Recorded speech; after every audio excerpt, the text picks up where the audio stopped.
I want to dive into Sunday's game. When we're talking about final score predictions, I know Sterling hates giving final score predictions, but on this show, we're going to do it because we do. because this is what we do on my show. I do them every week. Maybe it wasn't. Oh no, you know what it was? It was Johnny Dell was telling me. He's like, I don't like giving final score predictions. I'm like, okay, cool. Well, you're gonna do it today because it's one of our topics. This is my show, so you're gonna do it, okay?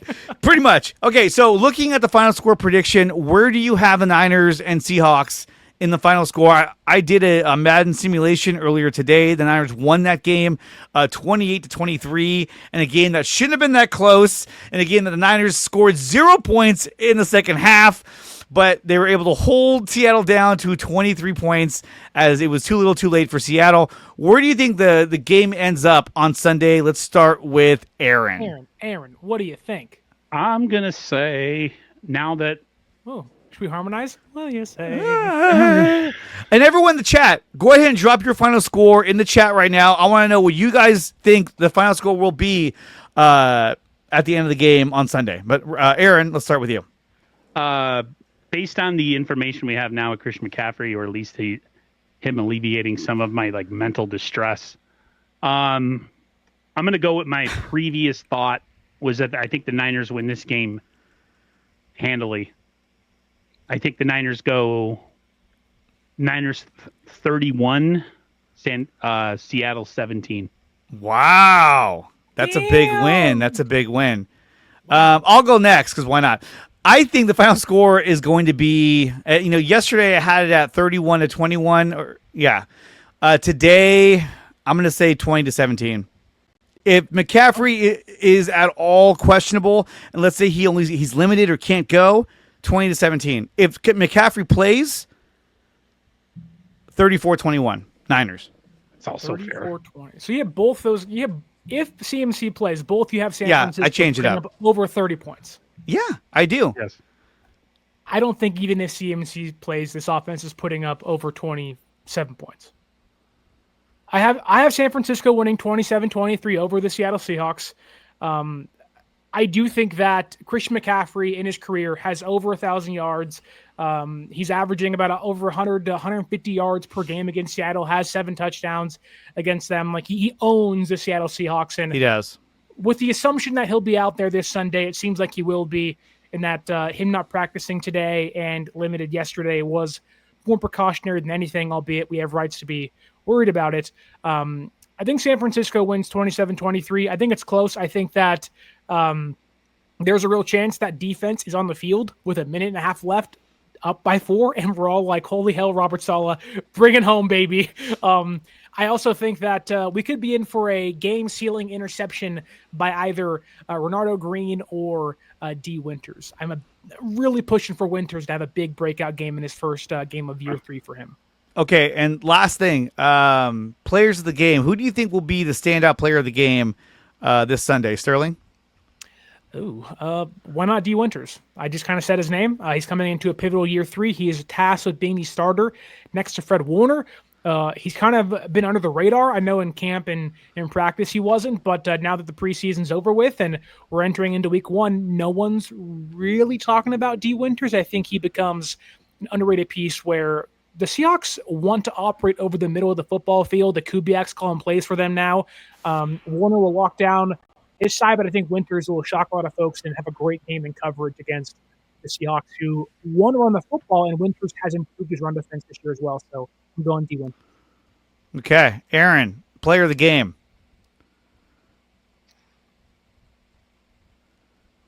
Jake Moody. Oh. I was going to say that just to be funny. Mac Jones. Totally. George Kittle. Yeah. I think George has a huge game. I think he's going to tear up their linebackers. I don't think Seattle will have an answer for him. And if they do have an answer for him, that means that one of the receivers is going to be wide open all the time because they're going to overcover on George Kittle. You just brought up Jake Moody. That completely ruined my mood for Sunday. Oh, my God. Hey, that should have warranted this. You should have dropped it on that. You brought it up first. I know, but when you said Jake Moody, I should have dropped that right then. You should We have. are in the snap by snap tier with Christian McCaffrey and Jake Moody of like, Jake, don't miss kicks. Christian, don't get hurt. We are in a very bad place. Yes. I hate when I get to that point with players, like every play in a Niners game, where I'm like, please get up, please get up, please get up. Oh, they zoomed away too That quickly. was like last year with McCaffrey. It was like, oh, he's fine. Oh, okay, he got up. It was like, oh, watch out. Well, the play that he injured his knee on, he did like this flip and he landed on it and looked fine. And then the play right after it, he just slid collapsed. down. Yeah, I was like, oh no. And then Mason got hurt right after that. It was like, all right, I'm turn this off. This is over. Man. Yeah, Just what do you rough. think, Trey? Your top player For me, I think the player of the game, the player that's going to stand out the most and have the biggest impact on the game is going to be CJ West. I think this guy is built to be an effective run stopper.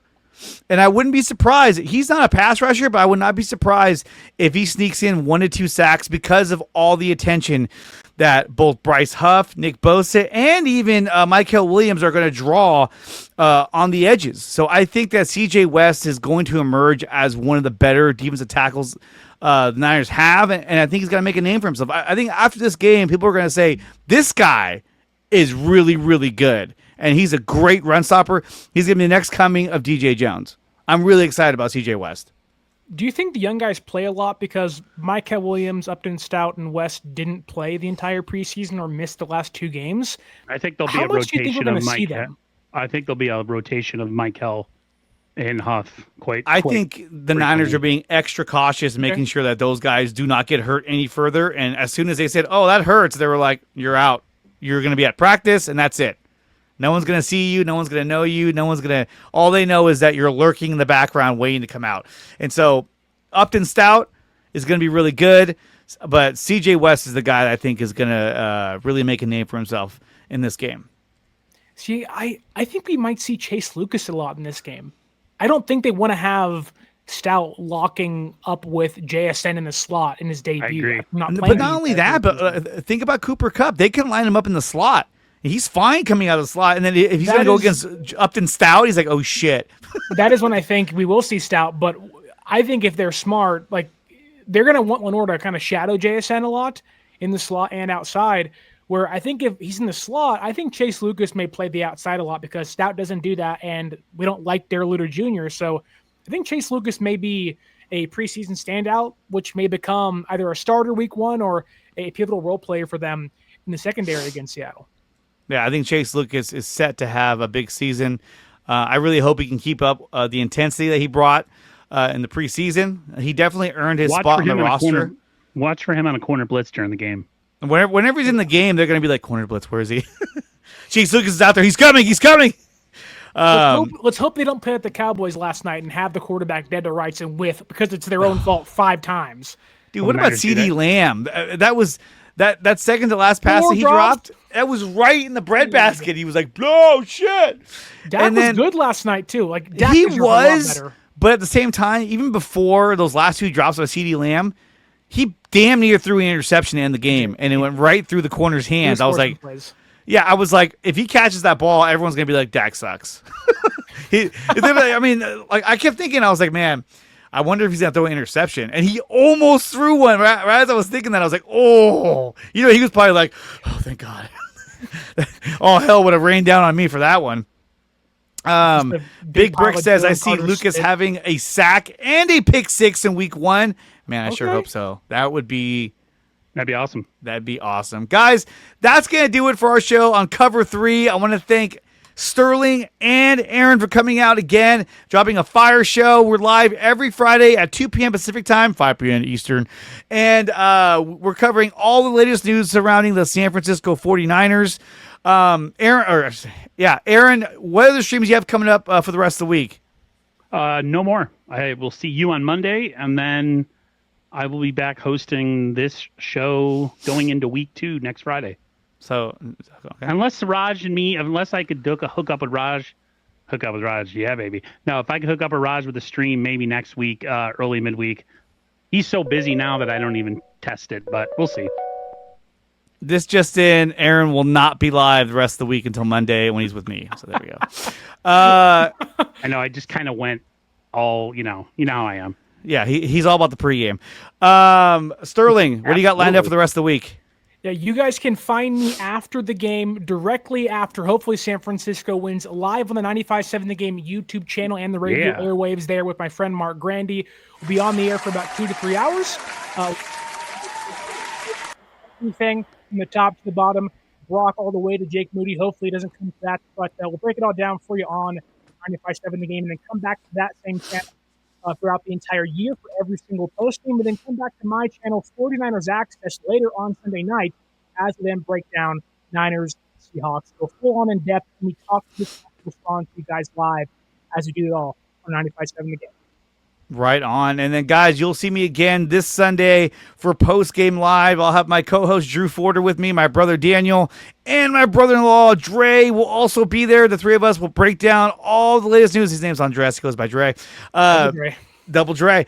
Double D.